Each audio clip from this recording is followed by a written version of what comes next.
por nuevamente acompañarnos en una de estas sesiones. En esta ocasión vamos a tener el gusto de que Andrew nos haga el favor de presentar, ¿sí? Este tema, que creo que de repente no se le da la importancia suficiente, a pesar de que al día de hoy prácticamente cualquier lado se utiliza y se emplea de manera frecuente este protocolo. Sin embargo, nosotros nos hemos dado cuenta de que con gran frecuencia mucha gente realmente no conoce cómo funciona, no conoce realmente qué es lo que está pasando. Y entonces creo que por eso es súper relevante la presentación que nos va a hacer Andrew. Y bueno, del lado de Andrew, es una persona que ha trabajado ya bastante tiempo en el tema de front, es una persona bastante profesional y que conoce muy bien de cómo desarrollar aplicaciones, aparte de web, digo, aparte de otras cosas que él ha hecho. Entonces, la verdad es que va a estar, yo creo que muy, muy interesante y la plática. Entonces, muchísimas gracias, Andrew, por la charla. Y pues bueno, te dejo ya el micrófono para que puedas comenzar. Gracias, Norbert. Bueno, sí, como comenta Norbert, bueno, ya me presentó, pero igual me presento otra vez con ustedes. Soy Andrew, soy desarrollador de software aquí en Bunsan y, como ya dije igual Norbert, me dedico más específicamente ahorita en estos momentos al frontend, pero también he hecho otras cosas, de móvil y de backend, ¿no? En general. Y la plática del día de hoy, como pueden ver en el título, es acerca del protocolo HTTP2, ¿sale? Vamos a ver el camino que se siguió hasta llegar a esta versión del protocolo, la importancia y lo necesario que era esta evolución, ¿no? Ya se necesitaba una evolución del protocolo. Vamos a ver más adelante que, pues, vivimos con la versión 1.1 del protocolo y de hecho todavía se sigue utilizando por más de 20 años, ¿no? Mientras que, pues, las páginas web, las aplicaciones no han dejado de evolucionar y no han dejado de exigir más cosas. También vamos a ver un poco cómo funciona a bajo nivel el protocolo, ¿sale? Para entender más o menos cuáles son las claves que trae este protocolo para las mejoras que nos ofrece. Y por último vamos a ver unos datos de interés o importantes para quienes nos dedicamos a desarrollar, ¿sale? Entonces, déjenme, les comparto pantalla. Creo que no les estaba compartiendo pantalla, ¿verdad? Perdón. Ahí está. Bueno, les decía, a este tutorial que me refería nada más que no les estaba compartiendo pantalla. Vamos a ver, les digo, lo que es el protocolo HTTP2 y cómo funciona en general. ¿Qué es lo que va a traer en sí la charla o qué temas específicos vamos a ver? Vamos a ver qué es el protocolo HTTP de manera general y algunas de sus características, como para entrar en contexto, a manera de introducción. También vamos a ver un poquito de la historia del protocolo y todo este camino que se tuvo que recorrer para poder llegar a esta evolución de la versión. Vamos a ver ya de lleno igual a manera de introducción características generales del protocolo HTTP2 y después vamos a entrar ya en detalle en cada una de las características clave que definen al protocolo. Y ya por último, como les decía, pues vamos a cerrar con unos datos ahí bastante importantes o interesantes para quienes nos dedicamos al desarrollo. ¿Sale? Pues comenzando con lo que es el protocolo HTTP, para entrar en contexto, pues sabemos que por sus siglas significa protocolo de transferencia de hipertexto, ¿sale? Pero sabemos que actualmente no solo se utiliza para transferir hipertexto, ¿no? Se utiliza para más cosas. Es el protocolo genérico más utilizado para transportar información en Internet y pues lo podemos ver en todos lados, ¿no? En varios lugares, en distintas aplicaciones y en distintas páginas web. ¿En qué consiste la comunicación dentro del protocolo? Bueno, consiste en una petición y una respuesta, que es algo pues básico, que quienes hayan desarrollado ya aplicaciones web o se hayan tenido que comunicar con un API, saben que se requiere una petición y recibir una respuesta. ¿Ok? El protocolo se utiliza, además de para el hipertexto, como ya les dije, se utiliza para transferir archivos como JavaScript, CSS, datos de aplicación o objetos de hipermedia como imágenes, audio o video. Para comunicar o hacer peticiones con el protocolo se utilizan unos verbos que seguro algunos conocen o la mayoría conocemos, que se utilizan para distintas cosas, ¿sale? Entre ellos está el get, el post, el delete y el put. Hay otros más, estos son así nada más como poner un ejemplo, ¿sale? Tenemos el options, el connect, el get, etc. Y además, cada recurso que se intercambia con HTTP está definido por un tipo MIME. Esto es que podemos definir si es un texto plano, es un texto HTML o algún otro tipo de objeto. El protocolo en sí es stateless, es decir, que no mantiene estado, es decir, que cada petición es independiente a otra, no necesita conocer datos de la petición anterior o de la siguiente para realizarla, ¿no? Para realizarse, son independientes. Esto de alguna manera es cierto, pero ahorita vamos a ver que con la versión 2 esto cambia un poquito, ¿sale? Sí se mantiene de alguna manera un cierto estado en algunas partes. También el protocolo en sí no es orientado a conexión, sin embargo lo mismo, aunque en la versión pasada sí es totalmente no orientado a conexión, vamos a ver que el protocolo, la versión 2 sí ya tiene también unas cosas que sí te permiten decir que es orientado a conexión, ¿sale? Porque sí hay que configurar algo al inicio para establecer una conexión. Cada recurso al cual quieres acceder o al cual quieres acceder a través de los verbos se identifica por un URL, ¿sale? Que es pues, los URLs de los sitios web o de las aplicaciones o de endpoints de APIs, ¿no? Y este protocolo además corre en la capa de aplicación del modelo TCP, ¿sale? Entonces, en general, eso es lo que es el protocolo, son las generalidades. Y ahorita que ya tenemos un poquito más de contexto, vamos a entrar ya a la parte que es bastante interesante para mí, que es toda esta serie de acontecimientos que dieron origen a las distintas evoluciones del protocolo hasta llegar a esta versión que es de la que vamos a entrar más a detalle. Adelante. Bueno, los primeros predecesores de todo esto de comunicar información a través de documentos y de que la gente pudiera acceder a ellos fue un ingeniero que se llamaba Vannevar Bush en los años 1930. Él tenía la idea de crear un sistema donde se pudieran guardar los documentos o el conocimiento que se generaba en la universidad que trabajaba, que creo, si no me recuerdo, es la MIT. Pero dicho sistema que contenía los documentos, él pretendía que estuvieran asociados contextualmente, es decir, que desde un documento pudieras navegar hacia otro, que en esencia es lo que es un hipertexto, ¿no?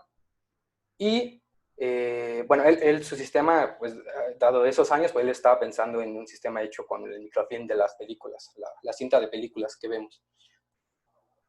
Después vino, utilizando ideas de Vannevar Bush, otro ingeniero que se llama Ted Nelson, en 1965, y él tuvo una idea de crear un sistema similar a partir de las ideas de Vannevar Bush, pero él ya acuñó por primera vez lo que fue el concepto de hipertexto.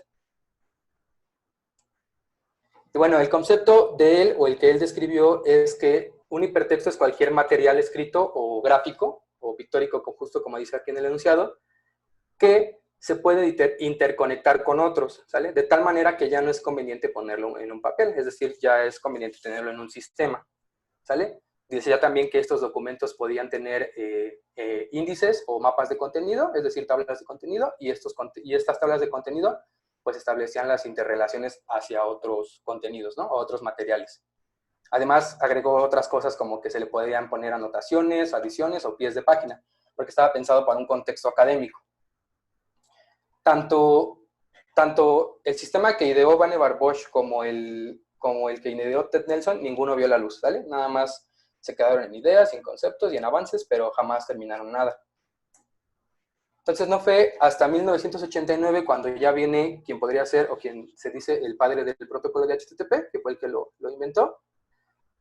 Y fue Tim Berners-Lee, en 1989, creó la primera versión del protocolo, pues que era bastante simple. Ahorita vamos a ver en una infografía cómo es que funcionaba más o menos el protocolo. Era muy simple, pero así como era de simple, era limitado, ¿ok? Nada más que se comenzó a hacer bastante popular con el paso del tiempo, y para 1995 ya estaba siendo utilizado en más de 18,000 servidores. Entonces, fue un protocolo sí simple, pero que sí se hizo bastante popular, por lo cual empezó a generar distintas necesidades nuevas con el avance y el progreso en las páginas web. Más o menos el protocolo funcionaba así de una manera muy sencilla, como les digo. únicamente existía un método de petición, que era GET, se hacía la petición y el servidor te respondía con texto plano. No había más, no había encabezados, no había otros verbos, no había códigos de respuesta, no había nada más que comunicar, más que hacer tu petición y recibir tu respuesta en texto plano. ¿Ok? Y aquí estamos viendo un sitio web, que de hecho es el primer sitio web de la historia, transferido así a través de este protocolo. Pues vemos que es bastante sencillo y únicamente es hipertexto, ¿no? No vemos imágenes, no vemos ninguna funcionalidad extra. Así de sencillo eran las páginas, ¿no? Que se podían transmitir con ese protocolo que era simple. ¿Ok? Ya para 1996, perdón, ¿alguien va a comentar algo? Escucho. Bueno, es que escucho un micrófono. Ya para 1996 se generó ya la versión 1.0, en donde ya se agregaron muchísimas cosas de las que ya conocemos, de las que ya hemos utilizado quienes hayan ya desarrollado aplicaciones, y que se comuniquen a través de este protocolo, ¿no? Esta herramienta ya dejó de ser tan simple que se podría decir que dejó de ser un juguete para pasar a ser ya, como les digo, una herramienta, ¿sale? Ya no era ahí un concepto tan sencillo, ya tenía muchas cosas encima. ¿Qué es lo que cambió en ese protocolo? Bueno, aquí ya teníamos más verbos para hacer peticiones, también teníamos ya códigos de respuesta para establecer si había sido exitosa o si había sido algún error o alguna otra cosa de los códigos que ya conocemos. Y las respuestas seguían siendo en texto plano, ¿vale? Aquí voy a mencionar varias veces que seguían siendo en texto plano porque es importante ahorita saber, más adelante cuando veamos HTTP2, lo que cambió. Y pues aquí les puse una imagen de un sitio web de 1997, de más o menos las fechas del protocolo, de la versión, cuando se liberó. Y pues vemos que ya eran un poquito más sofisticados, ¿no? Ya tenemos más hipertexto, tenemos menús, imágenes y hasta tenemos una barra de búsqueda. ¿Sale?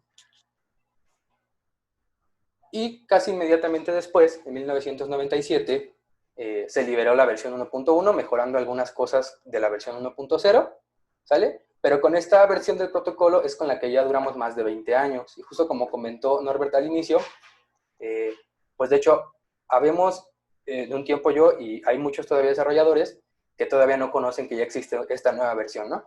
Y o que todavía no la implementan en sus aplicaciones.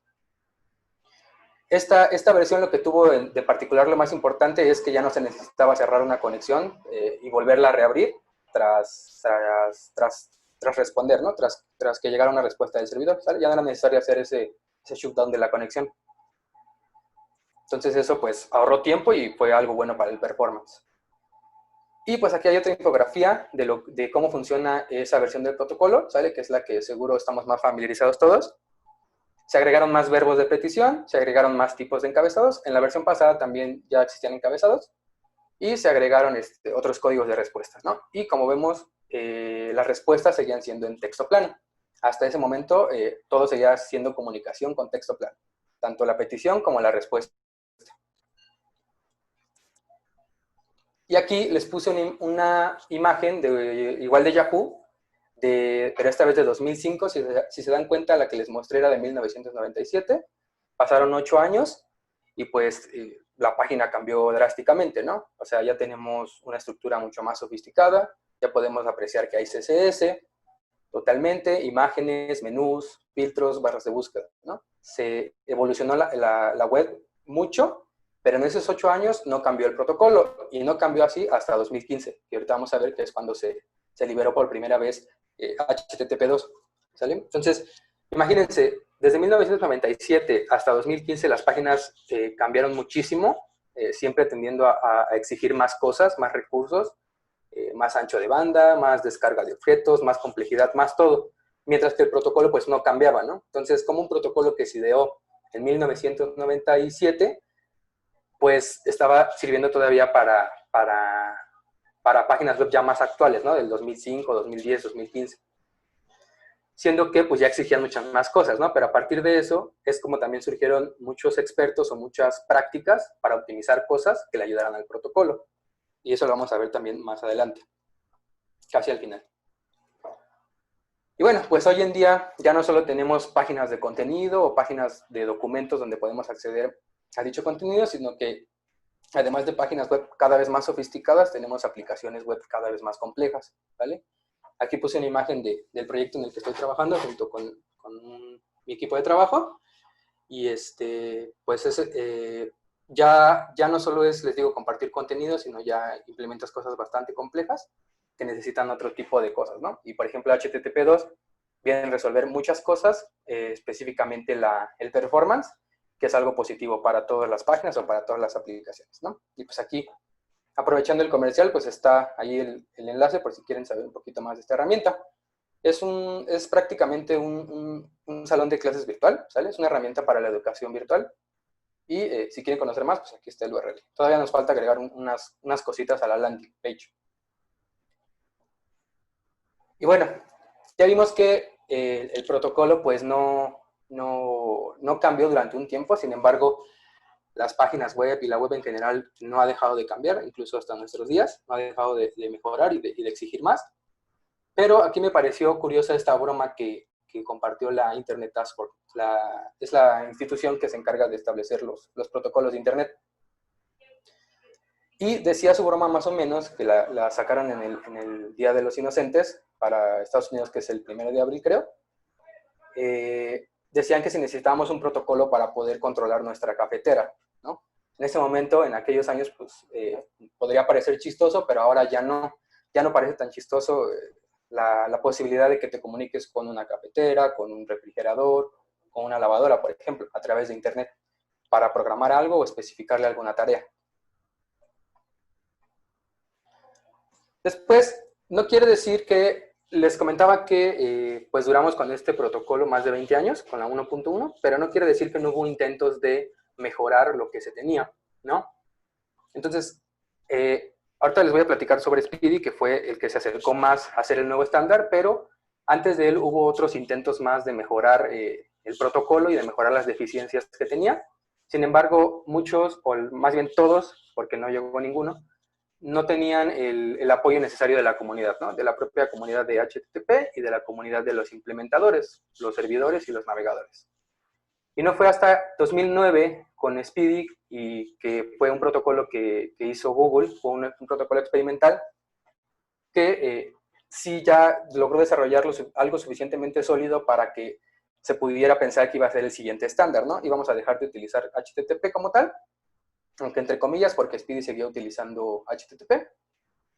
Y además Speedy, vamos a ver que funcionó como base para lo que es HTTP2. Y ahorita lo vamos a ver más a detalle. ¿Sale?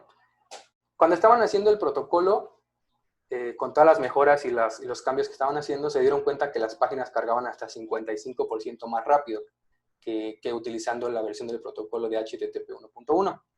¿Sale? Ahorita vamos a ver cómo, a través de qué lo hacía.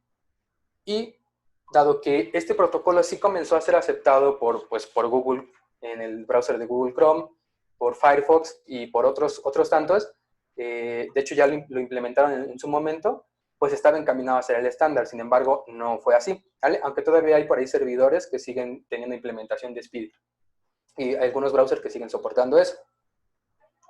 Speedy fue diseñado para minimizar la latencia con flujos multiplexados, priorización de solicitudes y compresión de encabezados HTTP.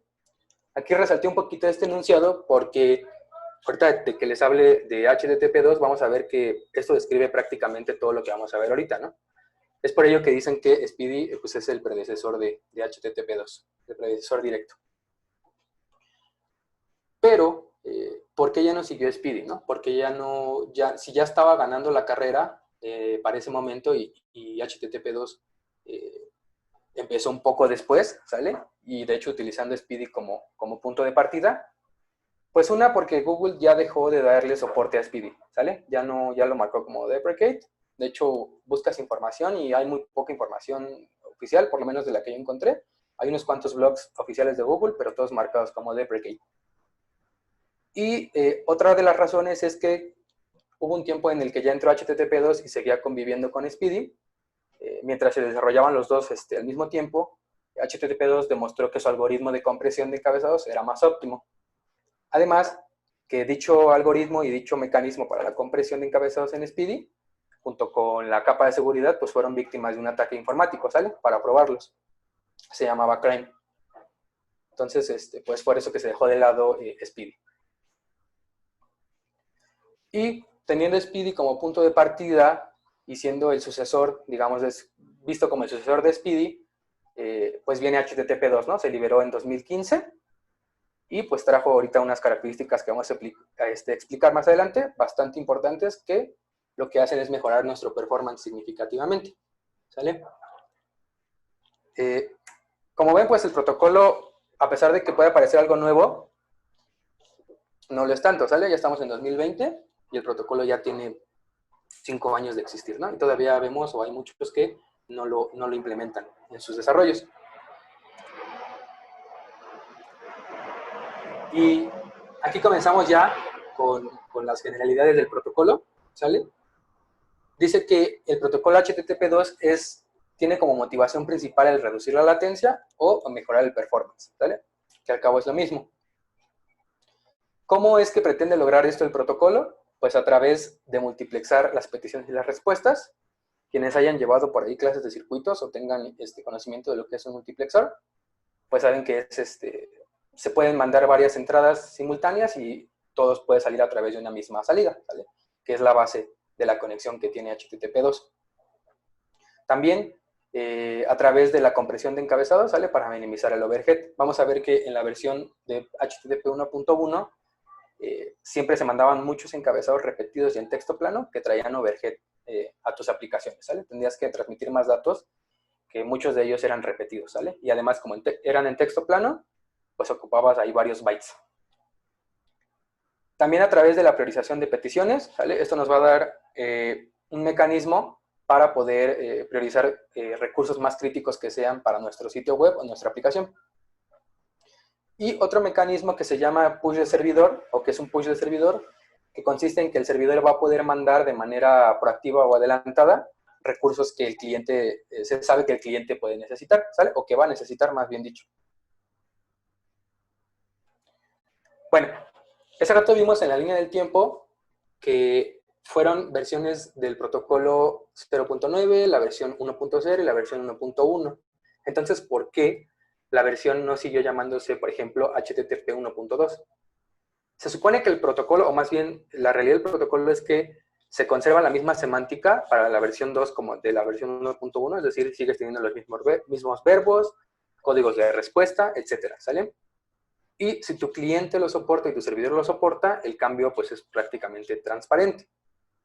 Pero la razón por la cual ahora es versión 2.0 y no versión 1.2 es por la forma en la que se mandan los mensajes, ¿sale? Estuvimos viendo que desde 0.9 hasta 1.1 el formato de los mensajes era con texto plano, mientras que ahora la versión de HTTP2 se comunica a través de binario, ¿sale? Lo cual hace incompatible que se entiendan estos dos protocolos, a menos que haya una capa encima que interprete eso. Y bueno, ya vimos las generalidades y un poquito de la introducción de lo que es el protocolo. Ahora les voy a explicar un poquito de las características, así de manera sencilla, de cómo funciona el protocolo, ¿sale? Para entender cuáles son las bases del protocolo. La primera característica, y que es la base de todo lo que permite el funcionamiento del resto de características, es que ahora, como les dije, existe una capa de enmarcado binario, ¿sale? Ahora la forma en que se transmiten los mensajes es a través de encapsularlos en frames y transportarlos, ¿no? A través de la conexión. Sin embargo, como les digo, la semántica no cambia ni nada. Simplemente cambia la forma en que comunicas los mensajes. En lugar de texto plano, ahora es a través de pequeños fragmentos de binarios. Y aquí vemos un ejemplo, ¿no? Vemos la diferencia de una petición HTTP 1.1, donde se mandan encabezados en texto plano, y nuestra respuesta está aquí en texto plano. Mientras que una petición HTTP2, ahora se mandan frames, ¿sale? Que dentro pues traen información en binario, y se pueden mandar varios, ¿no? Ahorita vamos a ver cómo es que se mandan estos frames. Antes de entender cómo funciona el resto de características, también es importante saber 3 conceptos principales, ¿no? Que son las unidades de la comunicación de HTTP2. Son 3, les digo. Una es el stream, que es el flujo de datos bidireccional, que es lo que se establece igual en el protocolo de la versión 1.1, que consiste en una petición y en una respuesta, ¿sale? El flujo de la respuesta y el flujo de, perdón, de la petición y el flujo de la respuesta. Un mensaje, que es la petición que mandas, y la respuesta que recibes, ¿sale? Que está aquí representado por los cuadros verdes en este diagrama. Esto nada más es una representación porque a partir de aquí, recuerden que aunque estén así los encabezados, estos no se mandan así de esta manera, no se mandan en texto plano, sino en binarios, como ya les dije. Y los frames, que son cada una de las partes en las que está dividido el mensaje que se está mandando, ¿sale? Por ejemplo, en el mensaje de arriba podemos ver un frame de headers, que ahorita vamos a explicar que hay varios tipos de frames que comunican distintas cosas. Y en el caso de la respuesta vemos un frame de tipo headers y un frame de tipo data, ¿vale? Ahí se van a encapsular los datos que vamos a estar mandando. Así es más o menos como luce un frame.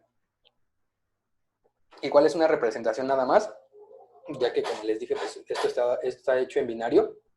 Pero los frames lo que tienen son pequeños apartados de bits para indicar cierta información o configuración de la información que estás transportando. En este caso, el ejemplo que les puse es cómo sería la distribución de un frame de tipo data, ¿sale? Esto ya es muy a bajo nivel. Generalmente, pues trae un apartado para especificar la longitud del frame o el tamaño, el tipo de frame, banderas que son sujetas al contexto del frame que estás mandando, del tipo de frame, un identificador del stream, ¿sale? Que como vimos es este flujo de datos que creas. Y pues el payload, ¿no? En este caso para data, ahí puedes mandar los datos que vayas a, ya sea en una respuesta, algún dato que te mande la aplicación o un dato que le mandes al servidor, ¿sale? Aquí, si bien es importante todos los apartados, el más importante para entender lo siguiente es este apartado que es el identificador del stream, porque ahorita con la siguiente característica, que es que cómo se mandan los frames de manera multiplexada, vamos a ver que es necesario para poder reagruparlos cuando lleguen los frames al destino, ¿no? Porque no llegan en orden, sino llegan de una manera intercalada. Entonces, ese identificador de stream define esos pedacitos a qué petición, a qué respuesta se van a agrupar para que ya las entienda o el servidor o el cliente.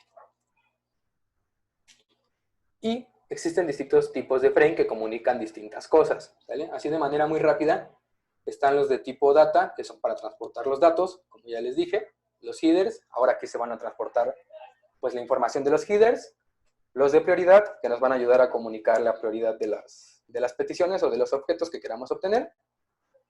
Hay un frame para cerrar el stream, ¿sale? Cuando ocurre cierta cosa o cierto evento, ahorita vamos a ver un caso de uso de este.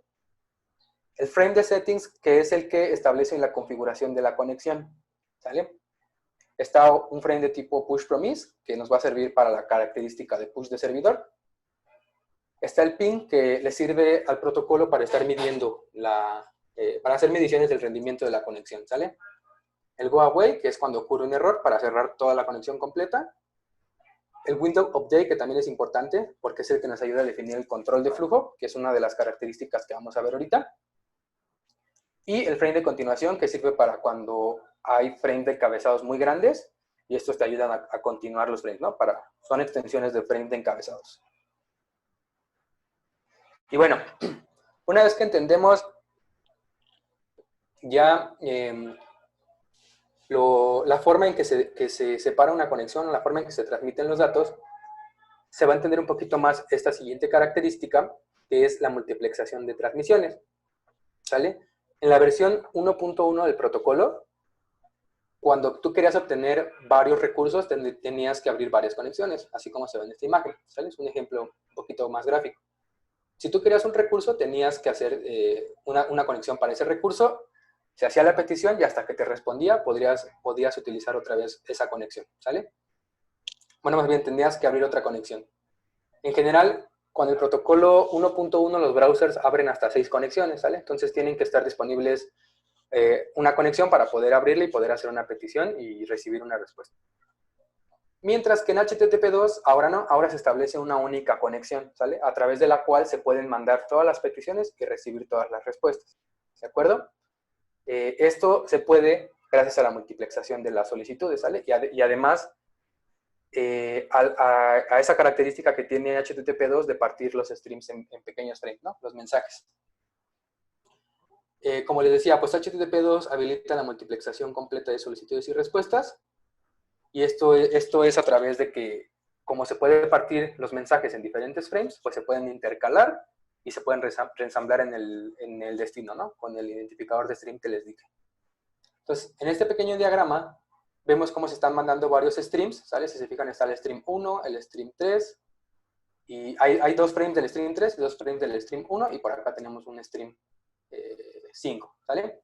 Si se fijan, no están siendo enviados en orden, pero están siendo enviados a través de una sola conexión y están intercalados, ¿sale? Con el identificador que les digo es como se reagrupan o en el servidor o en el cliente, ¿sale? Y así es como ya se pueden entender tanto las peticiones como las respuestas. También gracias a que podemos partir nuestros mensajes en frames y enviarlos a través de una conexión, podemos tener una mejor priorización de los recursos que vamos a utilizar, ¿sale? En un sitio web hay recursos más críticos que otros, ¿sale? Podemos tener una página donde es más crítico cargar el JavaScript, ¿sale? Porque es el comportamiento entero de nuestra página, nuestra aplicación. Y podemos tener imágenes que no son tan prioritarias, ¿no? Entonces, ahí lo que le darías preferencia es al JavaScript crítico y a las imágenes, pues, hasta el final. Vamos a ver que HTTP2 en la mayoría de las características no especifica ningún algoritmo para establecer las cosas, en este caso la priorización, ¿vale? Eso es totalmente responsabilidad de la implementación que tú tengas en tu servidor o en tu backend. Y además, aunque tú le expreses una prioridad desde el cliente, no garantiza que el servidor te vaya a dar los recursos de esa manera, ¿vale? Eso lo decide el servidor. ¿Cómo se expresa esta priorización? Bueno, se expresa a través de un frame de tipo priority, pero lo que hace es expresar un árbol de prioridad que es más o menos como esto, ¿de acuerdo? Lo que hace es expresar si una transmisión tiene una dependencia y tiene un peso, siendo el peso más alto pues el más prioritario, pero también entrando en juego las dependencias que tenga. Los pesos que se le pueden asignar es de 1 a 256, pero también tienen que cumplirse las dependencias para que las transmisiones se realicen. Aquí en este ejemplo vemos de abajo hacia arriba que tenemos dos transmisiones, una A y una B, que la A tiene un peso de 12 y la B tiene un peso de 4, ¿sale? No tiene dependencias, por lo cual se va a realizar primero A y después B. C no se realiza hasta que no se realizan las dos dependencias que tiene, ¿de acuerdo? Y en este caso E pues no tiene dependencias y se debe haber transmitido primero que C. Y al último se queda D, que es la que tenía las dependencias a las que estaban transmitiéndose antes, ¿sale?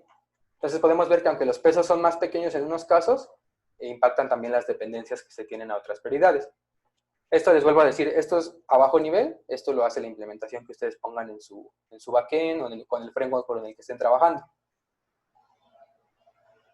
Ese rato ya se los expliqué y lo vimos en el diagrama, pero otra de las características más importantes es que ahora HTTP2 persiste una única conexión por origen. Ya no se abren conexiones como lo hacía con HTTP 1.1.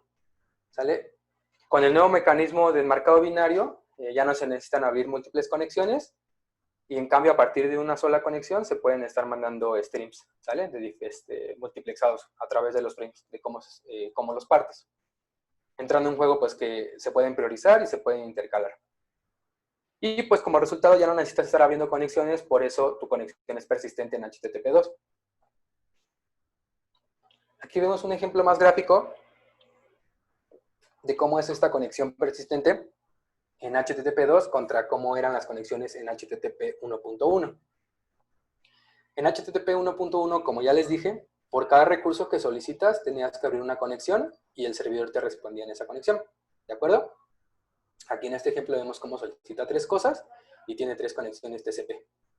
Mientras que HTTP2 ahora, gracias a sus mecanismos que ya explicamos, permite persistir una única conexión, ¿sale? Y a través de la cual se realizan todas las peticiones y a través de la cual también se reciben todas las respuestas. Ok, les estoy explicando de manera breve las características, ya casi las terminamos. La siguiente es el control de flujo, que también es algo muy importante. Y en general el control de flujo en cualquier sistema pues es un mecanismo para evitar que se abrume al receptor con datos que no va a poder procesar, ¿sale? No solamente en HTTP2 existe eso, pero tiene implementado un mecanismo para comunicar un control de flujo. No se puede deshabilitar el control de flujo porque pues, no tendría sentido que lo deshabilites si de todos modos vas a mandar información que puede afectar al receptor. Y de nuevo, pues no hay una especificación en el protocolo de cómo implementar un algoritmo para determinar el control de flujo. Esto depende de muchas cosas, en tu servidor, por ejemplo, o del ancho de banda, o en el cliente, o lo que la implementación tenga configurado. Aquí igual está de manera más gráfica cómo es que se comporta el control de flujo. Vemos que el control de flujo solamente se le aplica a los frames de tipo data, y el que recibe la información, ya sea cliente o servidor, es el que determina una cosa que se llama tamaño de ventana, que es un valor que va a estar indicando qué cantidad de datos puedo aceptar. ¿De acuerdo? Ese tamaño de ventana es tanto para el servidor o el cliente, es decir, para el que recibe los datos. Y los dos pueden comunicar su control de flujo. Y se comunica inicialmente con un frame de tipo settings, estableciendo ahí el tamaño de ventana. Pero además, HTTP2 tiene la particularidad de ir optimizando o ir ajustando este control de flujo a través de un frame de tipo window update, ¿sale? Lo cual le va a poder decir al destino o al quien va a recibir los datos, más bien al que va a enviar los datos, el destino se lo va a decir, pues que ya nada más tiene cierta capacidad de recibir datos. Y este control de flujo se aplica tanto para cada stream como para toda la conexión. Entonces, como les decía, no es algo particular de HTTP2 el control de flujo, pero en general para todos los sistemas es importante prevenir la sobrecarga, ¿no? Para que en el mejor de los casos pues se pueden desechar los datos, pero en el peor pues puedes malograr ahí tu sistema. Después viene el push de servidor, que si bien su concepto es sencillo de entender, hay mucha controversia en la implementación, ¿no? En distintos foros vi y en distintas implementaciones de algunos frameworks. De hecho, está la implementación de HTTP2, pero no incluye el mecanismo de push de servidor, porque lo tienen planeado para futuro en la mayoría de los casos. ¿En qué consiste este mecanismo? Bueno, ahora HTTP2 a través de este mecanismo tiene el poder de enviar varias respuestas con solo una petición, es decir, tú haces una única petición y te pueden enviar varias respuestas, ¿sale? Con esa petición que hiciste. El servidor puede enviar recursos adicionales de manera proactiva al cliente a través de un push sin que el cliente lo pida, ¿sale? Y de nuevo aquí les digo que no hay un algoritmo que ayude a definir qué recursos son los que se le harán push. Eso también está del lado de la implementación y ahorita vamos a ver unos factores que pueden definir eso. Entonces, aquí tengo un diagrama también para explicar un poquito más gráfico cómo es esto del push de servidor. ¿Sale? Cuando el cliente hace una petición, por ejemplo, cuando pide su HTML base, por ejemplo, este de page HTML, puede tener recursos que se sabe que va a necesitar, ¿de acuerdo? Por ejemplo, el CSS, perdón, por ejemplo, el CSS o un script de JS, ¿de acuerdo? Entonces, lo que hace el servidor es mandarle primero un frame de tipo push promise o una promesa, diciéndole que pues le va a mandar algo, ¿no? ¿Y cómo se lo dice? Dentro de ese push promise, lo que hace es mandarle una serie de encabezados de cómo sería la petición si el cliente la pidiera, ¿no? Para que el cliente pueda determinar si quiere o no quiere ese push, ¿vale? Pero el mecanismo también tiene que, si bien manda primero el promise, inmediatamente después, en el mismo flujo, se empiezan a mandar los datos, ¿no? Se empieza a hacer el push. Entonces, pues no se trata solamente de hacer el push por hacerlo, por eso les digo que hay algo de controversia ahí para las implementaciones de este mecanismo, porque si tú haces un push de un recurso de manera forzada, pues puedes estar incurriendo en afectar el performance, ¿no? Y eso es justo lo que se quiere evitar, y además de otros problemas, por ejemplo, problemas de seguridad. Entonces, lo que tienen que hacer las implementaciones es fijarse o determinar los push que van a hacer por distintos factores que son importantes, entre los cuales está el propio control de flujo, para saber si puede o no aceptar lo que le vas a mandar, revisar si no está en el caché, ¿sale? Esto lo haría el cliente para saber si lo acepta o no. Y entre otras cosas, como por ejemplo el ancho de banda, ¿no? Los recursos a los cuales se les hace push van directamente al caché del cliente, ¿sale? Eso quiere decir que no hay manera de saber si te llegó un push, o sea, no hay manera de notificarte con un API o un callback que ha llegado un push de servidor. Y ya por último, la última característica, antes de entrar a los datos importantes para los desarrolladores, es la compresión de encabezados, que es otra cosa muy, muy importante que tiene HTTP2 y que es una ventaja importante contra HTTP 1.1.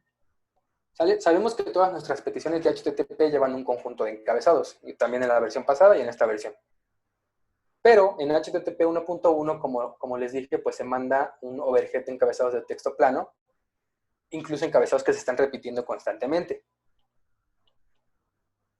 Por cada petición podemos estar mandando de 500 a 800 bytes de overhead, y en un sitio web sencillo, promedio, se pueden estar mandando hasta 62, 70 kilobytes de overhead de puros encabezados. Pero para esto viene HTTP2 implementando un mecanismo de compresión y unas tablas de encabezados que sirven para rastrear y almacenar los mensajes enviados previamente, ¿sale? Para entenderlo un poquito mejor, tengo aquí otro diagrama de más o menos cómo funcionan estas tablas y cómo se van actualizando, ¿vale? Se crean dos tablas, tanto como en el cliente, se crean las dos tablas tanto como en el cliente como en el servidor, ¿de acuerdo? Y estas tablas son comprimidas a través de un algoritmo que se llama, del algoritmo Hotman, para comprimir los valores. Y además esas tablas son indexadas para no tener que enviar el valor del encabezado, sino nada más apuntar a los índices. Las tablas de encabezados persisten a través de toda la conexión y son incrementales. Es lo que les comentaba casi al inicio, que decía que el protocolo era stateless, pero de alguna manera aquí se conserva un estado, ¿sale? Con los encabezados. Estas tablas se actualizan tanto por el servidor como por el cliente, como ya les dije, ¿sale? Porque los dos deben conocer los encabezados que están mandando y recibiendo. Y lo que pasa aquí es que entre peticiones, estas tablas, como les digo, son incrementales. Estas tablas se van actualizando y se van agregando los encabezados nuevos, ¿vale? Además de que se van indexando, como ya les comenté. En este ejemplo vemos que se realiza una petición, ¿de acuerdo? Con este conjunto de encabezados. Tras haber realizado esta petición, después realizamos una petición número 2, en donde vemos que la mayoría de nuestros encabezados se repite, ¿sale? Entonces, estos encabezados que se repiten ya fueron previamente almacenados en estas tablas que les comento. Por lo cual, lo único que se envía nuevo, o lo único que se envía diferente es el valor que cambia, ¿de acuerdo? Por tanto, resulta que en nuestra petición número 1 enviamos este overhead de encabezados, mientras que en la petición número 2 se envió este overhead más pequeño, ¿no? Aprovechando los encabezados que se reutilizan. Y como les digo, pues solo se actualiza cuando hay un nuevo encabezado o cuando cambia un valor de un encabezado que ya se mandó. Ok, ya que entendimos un poco de la historia, ya que entendimos los conceptos básicos y cómo es el funcionamiento de las características que definen el protocolo, les voy a compartir unos datos interesantes para nosotros los desarrolladores, ¿sale? Que fui encontrando a través de la investigación que realicé. Una de las primeras preguntas que surgió fue que si HTTP2 elimina la necesidad de WebSockets. ¿De acuerdo? ¿Por qué surgió esta duda? Bueno, surge a partir de que sabemos que en HTTP2 se puede persistir una conexión, o más bien se persiste una única conexión, y con un WebSocket esencialmente es lo mismo, ¿no? Se establece y se persiste una conexión para estar comunicando eventos. Pero la diferencia radica en lo que se transmite a través de esa conexión. También se podría pensar que con HTTP2 y el push promise o el push de servidor se pueden mandar datos del servidor al cliente, y con un WebSocket a través de un broadcast también se pueden mandar datos hacia el cliente, ¿no? Entonces hasta ahí vamos viendo que son algo similares. Sin embargo, como explicamos en el push de servidor, generalmente para lo que se usa es para mandar assets como JavaScript o CSS o imágenes, ¿sale? Además de que no tenemos un callback o APIs, como ya les dije, para determinar que llegó un push, sino que va directamente a caché. ¿De acuerdo?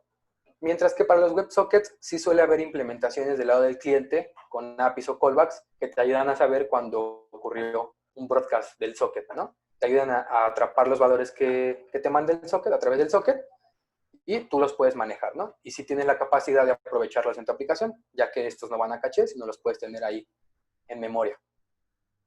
Entonces, la respuesta a la pregunta es que no elimina la necesidad de WebSockets porque tienen distintos fines los dos protocolos. Y la siguiente pregunta es que si siguen funcionando los WebSockets con HTTP2. Prácticamente ya se respondió con lo que les dije ahorita, pero pues sí, la respuesta es que sí. Siguen funcionando con HTTP2. El mecanismo de implementación no cambia prácticamente. Lo único que cambia es la manera en que se establece la conexión. Quienes hayan trabajado con WebSockets saben que para establecer el cambio de protocolo se hacía una petición GET, o se hace una petición GET, y te responden con un código 101, que es el que te confirma que ya se hizo el cambio de protocolo. Mientras que para HTTP2 ahora se hace con una petición de tipo connect, ¿de acuerdo? Y se responde un código 200 igual para establecer el cambio de conexión. Perdón, de protocolo. Además de que antes había una conexión dedicada para el WebSocket y ahora lo que hay es un stream dedicado para el WebSocket dentro de la conexión de HTTP2, lo cual además va a permitir que se le apliquen los mismos mecanismos a los datos que se manden a través del WebSocket. Bueno, ya vimos algo sobre los WebSockets. Ahora vamos a entrar a saber si las APIs de servicio web son beneficiadas por este nuevo protocolo. Coloqué las tres que creí más importantes. La primera es REST, y sabemos que quienes hayan trabajado con REST, pues sabemos que se basan totalmente en la semántica de HTTP2, y como ya les estuve comentando, pues si ocupas la semántica y se utiliza y está habilitado el protocolo tanto como el cliente como para tu servidor, esto se vuelve totalmente transparente, ¿sale? Por lo que es totalmente beneficiado este tipo de API, ¿sale? Ya que no detecta nada en su funcionamiento, sin embargo, sí es afectado positivamente por todo lo que ya hemos comentado, por todas las mejoras de performance. Y luego están las APIs de tipo SOAP, que si bien no utilizan los mismos mecanismos que REST, todavía pueden utilizar HTTP para comunicarse, ¿no? Entonces, si las APIs SOAP siguen utilizando este protocolo o lo utilizan, pues también se ven beneficiadas, ¿no? Porque se ven beneficiadas igual por estos mecanismos. Y por último, las APIs de tipo GraphQL también están algo basadas también en la semántica de HTTP como lo hace REST. Nada más lo que cambia en las GraphQL, pues ya saben que mientras REST cada URL es dedicado a un recurso, en GraphQL puedes obtener diferentes recursos a través de las relaciones. Pues también es totalmente beneficiada, ¿no? Ese tipo de APIs. Ok, ya a partir de aquí vamos a ver un pequeño benchmark que hice comparando el protocolo 1.1 contra el 2, ¿sale? Y obtuve unos cuantos datos interesantes que me hicieron encontrar algunos hallazgos que les pueden interesar. ¿De acuerdo? Hice este benchmark con una aplicación que tenemos aquí interna en Bunsen, que está hecha con Phoenix 1.5, con Angular 7, y aquí, como pueden ver en las versiones de las herramientas que tiene esta aplicación, vemos que la única diferente es Cowboy, ¿no? Porque la especificación de Phoenix para poder soportar HTTP2 es tener actualizado Cowboy de la versión 2.0 para arriba, ¿sale? En teoría, con eso se supone que basta para que puedas tener soporte de HTTP2, pero ahorita les voy a decir algo que no te dice, ¿no? Además, estas pruebas las corrí en un Google Chrome de la versión 81 y en una MacBook Air con macOS 10.14. Y como les decía, aunque Phoenix y la documentación del plugin de Cowboy te dicen que nada más actualices a la versión 2.0, si bien esto es verdad, lo que no dice ni siquiera el propio protocolo es que tiene que correr en el browser con la capa de seguridad, ¿sale? Tienes que utilizar HTTPS para que el browser haga el cambio del protocolo, porque si no, no lo va a entender. Lo primero que comparé fueron peticiones al API que tiene la aplicación.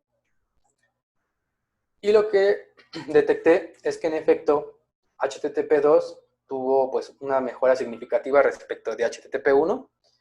Estos datos son los pesos de los recursos dados en bytes y vemos que pues todos los recursos en HTTP2 fueron más ligeros, ¿de acuerdo? Es decir, que los datos fueron más livianos y podemos ver que la mejora osciló de 4% hasta 76%.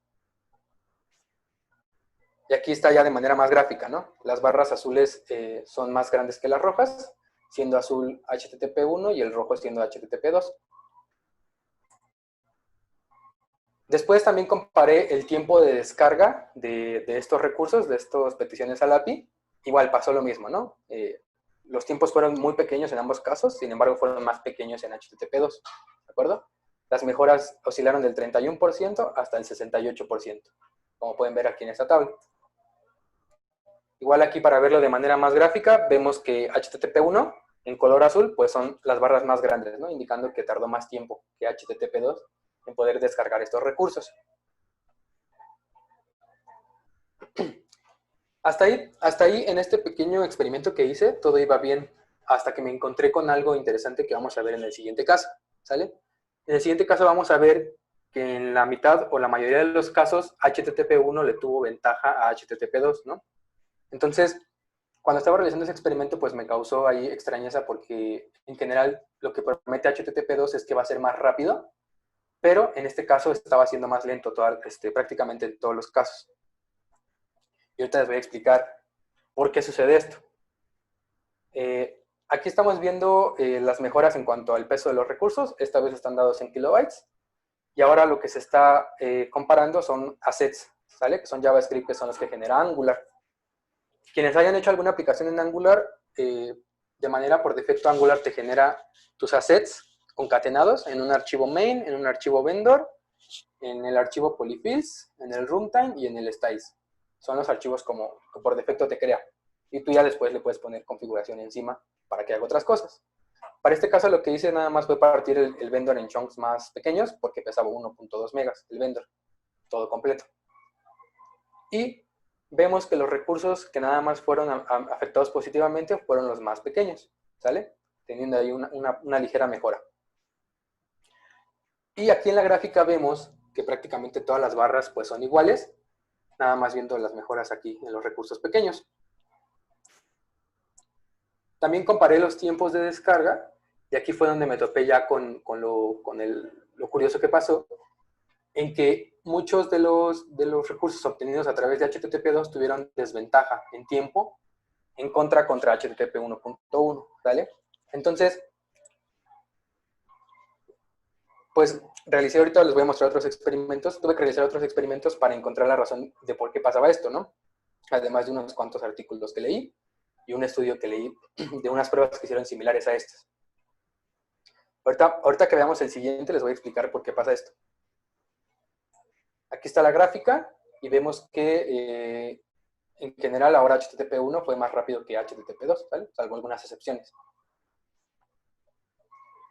Después realicé un experimento esta vez partiendo los assets todavía en chunks más pequeños, ¿sale? Haciéndolos más pequeños desde 5 hasta 20 kilobytes nada más, a diferencia de los anteriores que eran ya de 100, 200 kilobytes. Y tuve un resultado algo distinto. Aquí no les pongo las tablas porque estaban muy grandes. Se generaron como 260 chunks con la prueba que hice, entonces pues quedaría bastante grande. Entonces aquí nada más estoy mostrando una porción del experimento. Vemos en general que HTTP1, ahora en este caso sí fue un poquito más lento que HTTP2, ¿sale? Es decir, aquí sí tuvo la ventaja HTTP2, con muchos archivos más pequeños. Lo mismo, eso fue de los pesos, y lo mismo para el tiempo de descarga. En este caso, pues vemos ya más diferencia, ¿no? En los tiempos de descarga de la versión 1.1 a la versión 2, teniendo la ventaja la versión 2 del protocolo, ¿sale? Aquí se ve más claro. Lo mismo hice con el archivo main, que también lo partí en chunks más pequeños, ¿sale? Y podemos notar casi el mismo comportamiento para el peso y para el tiempo de descarga. ¿Ok? Y ya nada más agregué aquí los otros recursos que no eran ni el vendor ni el main, y vemos un comportamiento similar, ¿sale? Solamente son afectados los recursos más pequeños en cuestión de peso, y en tiempos de descarga vemos un comportamiento similar, en donde HTTP2 tuvo la ventaja en la mayoría de los casos. Antes de pasar a este caso, les voy a explicar la razón de por qué en el primer caso tuvo desventaja el protocolo y en el segundo tuvo la ventaja otra vez. Bueno, principalmente es que cuando estableces una sesión de HTTP en la versión 1.1, como les he estado diciendo, los browsers suelen habilitar hasta 6 conexiones, ¿de acuerdo? Para poder hacer peticiones paralelas, ¿no? Para poder obtener los recursos más rápido. Mientras que HTTP2 habilita una única conexión, ¿sale? Entonces, dejando de lado HTTP ahorita, esas conexiones que les digo son conexiones TCP. Y las conexiones TCP tienen dos mecanismos propios del protocolo de TCP para manejar el envío de datos. Estos dos mecanismos son conocidos como la congestión de ventana, que es similar al control de flujo de HTTP2, y el inicio lento de este ajuste de congestión de ventana. Por lo cual, cuando se hizo la prueba con HTTP 1.1, se vio que pues, HTTP 1.1 de inicio comienza con más congestión de ventana, es decir, con más espacio para enviar y recibir datos, mientras que con HTTP2 de inicio, pues nada más tienes la congestión de una sola conexión. ¿De acuerdo?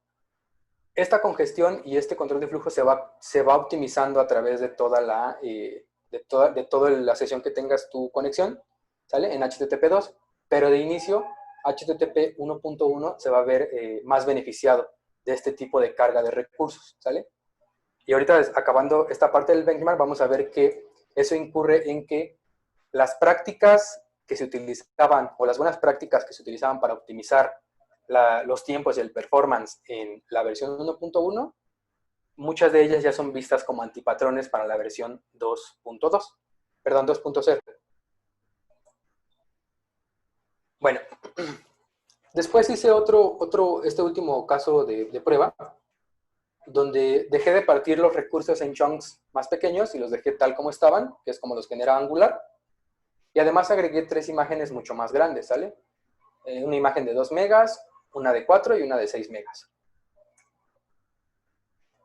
¿De acuerdo? Y pues vemos que tiene más o menos el mismo comportamiento, siendo afectados nada más en cuanto al peso, los recursos más pequeños, y los recursos grandes, pues casi no los toca. Esa afectación en el peso. También comparé los tiempos de descarga y de nuevo aquí vemos que en la mayoría de los casos HTTP2 tuvo la ventaja, ¿de acuerdo?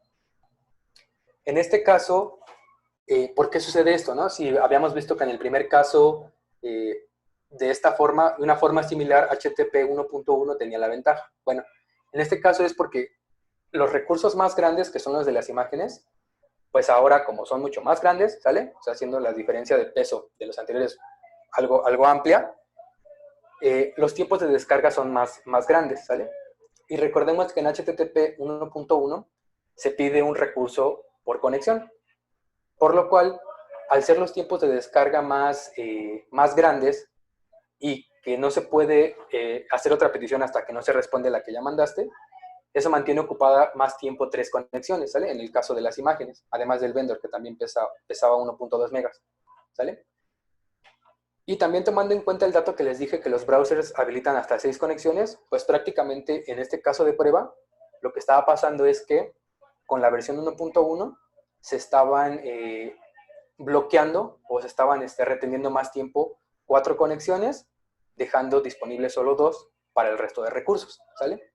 Mientras que HTTP2, dado el tiempo de descarga más amplio, se estaba optimizando en cada momento, ¿sale? Por eso, aquí sí se vio afectado de manera positiva HTTP2. Y podemos ver aquí, igual, la parte gráfica, nada más para que se entienda mejor, como HTTP 1.1 en la mayoría de los casos fue más lento que HTTP2. ¿Qué se concluye de este pequeño experimento? Bueno, pues desde inicio a fin es que si bien es fácil en muchos frameworks habilitar el protocolo de HTTP2 y en general es transparente si tu cliente y tu servidor lo soportan, es necesario ya optimizar también tus aplicaciones para el nuevo protocolo, ¿sale? No simplemente con habilitarlo vas a obtener todos los beneficios, sino que hay que adecuar tus aplicaciones para que saquen el mejor aprovechamiento del protocolo, de la nueva versión. Y además, esta optimización incurre, les digo, en dejar las viejas buenas prácticas que eran para HTTP 1.1. En el caso concreto de este experimento fue la concatenación, que hace Angular con los archivos, y que ahora incluso son vistos como antipatrones. ¿De acuerdo? Dado esto que les digo, pues me di la tarea de compartirles también lo que todavía se considera como buenas prácticas contra lo que ya se considera como un antipatrón. Lo que todavía se considera como buenas prácticas es la minificación de los archivos o la compresión de los archivos, ¿de acuerdo? El habilitar y aprovechar el caché de los navegadores, reducir las búsquedas de DNS y las redirecciones, habilitar el caché condicional también, optimizar tus imágenes y prevenir bloqueo de JavaScript o de CSS. ¿Qué es visto como antipatrón ya? La concatenación que les comenté, ¿vale? O hacer sprites de imágenes, que es también una especie de concatenación, ¿sale? En este caso de imágenes, a las cuales se accede a través de una única imagen con el CSS. El inlining de recursos, que es como descargar el recurso junto con el HTML base, ¿sale? Para evitar hacer peticiones. Pero como en HTTP2 ya no son tan costosas, ya no es necesario el estar haciendo inlining resource. También un antipatrón ya es el domain sharing, ¿sale? Ya no es necesario habilitar varias conexiones paralelas al mismo dominio o a diferentes dominios.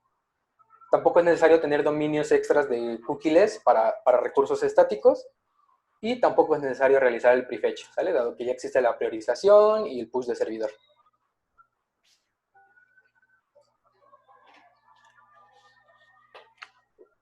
Ya casi para cerrar, nada más les comparto el soporte de los browsers respecto al protocolo. Pues vemos que prácticamente todos los importantes ya lo soportan, ¿no? Ya desde hace un tiempo. Nada más hay sus excepciones como Internet Explorer, Opera Mini, que parece que ya no soporta nada, y algunos otros browsers, ¿no? En los móviles y en otras tecnologías. Y ya por último, ya para cerrar esta parte, les comparto también algunos de los frameworks que ya tienen soporte del protocolo. El primero, como vimos en el experimento, pues es Phoenix, a partir de su versión 1.4, y utilizando Cowboy desde la versión 2.0. Con Java tenemos Spring, utilizando Spring Boot 2.0, Tomcat 8.5 y Java con el JDK 8. Para Vertex, que también es con Java, se necesita la versión 3 en adelante y el JDK 8 también. Para Micronaut, esta charla la di el año pasado también y en ese punto todavía no tenían liberado nada del protocolo, nada más tenían un issue abierto y parece que así continúa. Nada más la única diferencia que han hecho es que ya hay pull request acerca de esto, a comparación de cuando lo vi el año pasado.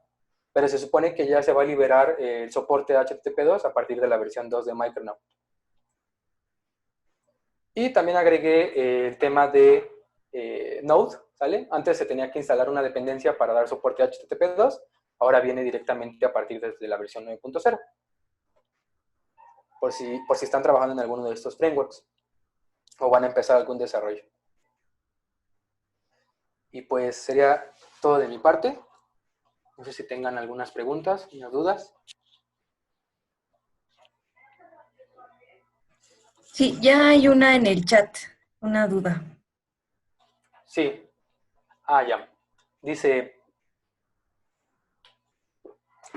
respecto a los benchmarks, ¿cómo se comporta HTTP2 en múltiples conexiones simultáneas respecto a HTTP 1.1? Bueno, ahí no se puede probar eso porque el protocolo nada más permite habilitar una única conexión que persiste. No, para habilitar dos conexiones de HTTP2 tendrías que tener diferentes dominios. Entonces ahí no habilité conexiones múltiples para HTTP2. ¿Sale? Lo que hace HTTP es abrir una única conexión que persiste y eso es por dominio, ¿vale? Si hay otro dominio, entonces es como se abre otra conexión, pero a través de ella es donde se hace todo. La que abre varias conexiones es la de versión 1.1.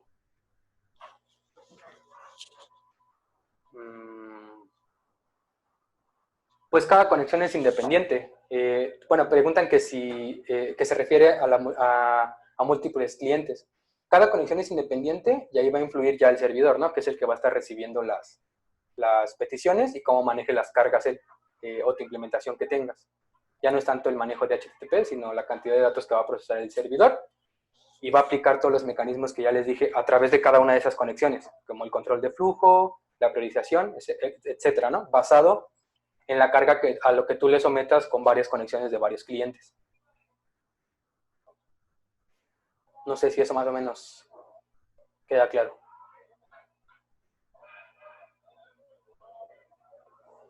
Ok.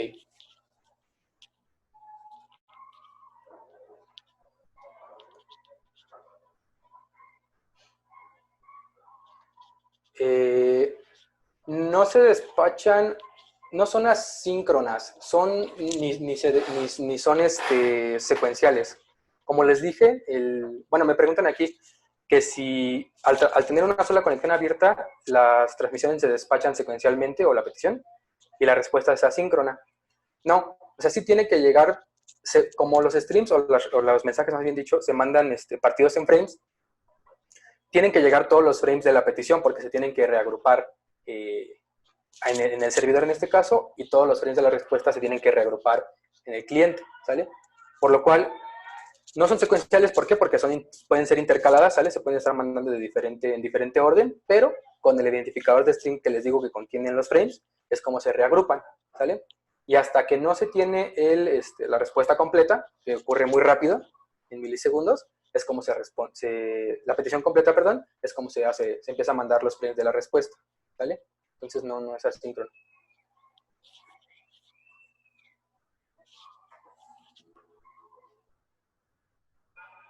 No sé si quedó clara esa duda.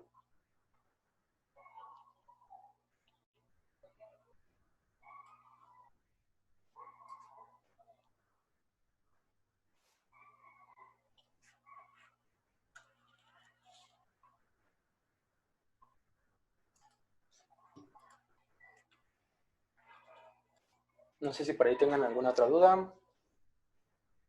Ya perdí el chat. Creo que Está. no. Ok. Ok.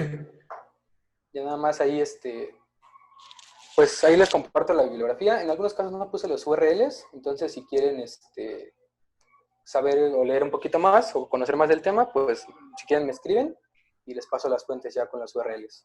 De primera instancia, pues estos dos libros son los dos recomendados en los cuales va a ser la investigación.